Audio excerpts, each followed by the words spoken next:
السلام عليكم ورحمة الله وبركاته. عاملين ايه؟ يا رب تكونوا بخير وفي احسن حال.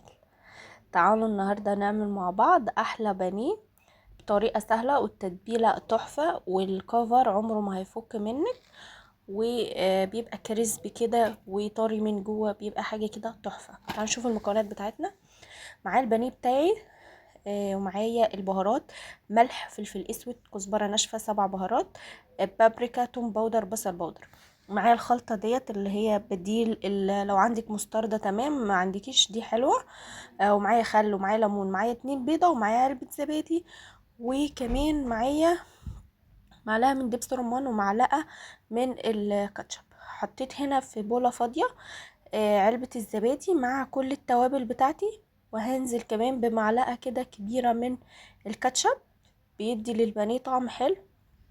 عندكيش معلقة صلصة، كمان هحط معلقة من دبس الرمان، معلقة كبيرة كده من دبس الرمان. حطيت كمان معلقة من الصوص ده، تحفة وطعمه حلو جدا، متوفر يعني في السوبر ماركت وكده. وكمان حطيت الاتنين بيضة، وحطيت شوية من الحليب، وهقلب كله في بعضه.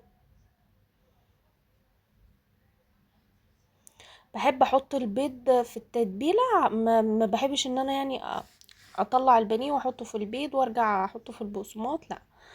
بحطه كله مع بعضه كده، وبنزل كمان بشرايح البانيه اللي معايا.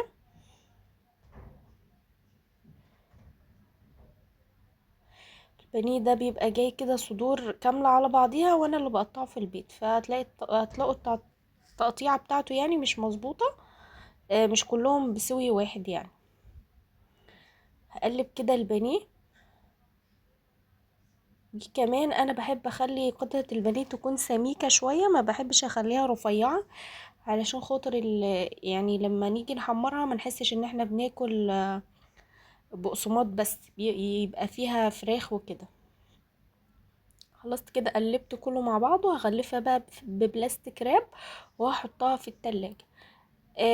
على حسب الوقت اللي معاكي، ساعة، ساعتين، 3 براحتك، ويستحسن ان هي تبات في التتبيلة، بس انا الصراحة ما كانش عندي وقت غير ان انا اسيبها في التلاجة حوالي ساعتين، فتمام وزي الفل، هتبقى حلوة برضو. طبعا خرجتها خلاص من التلاجة بعد الساعتين. جهزت هنا البقسماط، حطيت عليه شوية دقيق بس.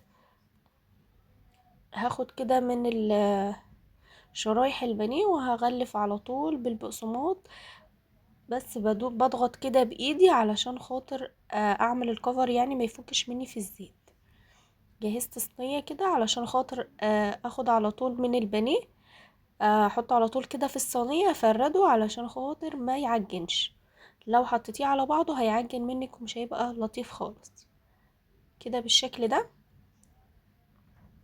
هعمل واحدة كمان معاكم، لازم تضغطي جامد عليها علشان الكفر يعني يبقى متساوي، يبقى متماسك في الزيت. ممكن على فكرة تفرزي البانيه كده وتخرجيه على زيت سخن، وتحطيه على طول وهو متجمد، بيبقى تحفة برضو، وما بياخدش اي وقت خالص. هنا خلاص خلصت كل كمية البانيه اللي كانت معايا، حطيته هنا في الزيت، ولع النار. كانت النار عالية شوية عليه، لغاية ما الزيت كده، انا مش عايزة الزيت يغلي، انا حطيته والزيت سخن بس. وسبته كده، نقلته على عين تانية، هديت عليه النار من نار متوسطة كده، وسبته يستوي براحته. هنا حطيت شوية مية، هعمل كده مكرونة سباكيتي. هضيف كده المكرونة بعد ما المية غليت معايا، وهضيف في مية سلق المكرونة شوية ملح فقط لا غير، مش هحط زيت ولا اي حاجة. هنا خلاص المكرونة بتاعتي كانت سلقت، هصفيها بقى، وهشطفها شطفة كويسة تحت الحنفية، وهحطها في المصفى علشان خاطر تتصفى.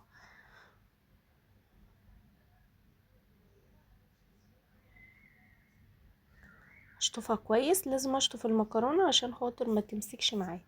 حطيت شويه زيت صغيرين جدا جدا، وحطيت معلقه كبيره من الثوم المفروم، وشوحتها. اول ما اخدت اللون نزلت عليها بعصير الطماطم وشويه من الفلفل الاسود وواحده من الماجي، وزودت شويه ملح وسبتها تتسبك. وبعدين بعد ما اتسبكت نزلت بقى بالمكرونه بتاعتي، واحلى مكرونه ممكن تعمليها. هنا كنت حاطه سلقت شويه مكرونه قلم برضو مع الاسباجيتي وكده. ده شكل البانيه، شايفين شكله عامل ازاي؟ الكفر متماسك جدا وحلو جدا وكريسبي وطعمه تحفه، التتبيله بجد تحفه. كده يكون فيديو النهارده خلص، يا رب يكون عجبكم، يا رب تكونوا استفدتوا منه. اشوفكم على خير في فيديو جديد، مع السلامه.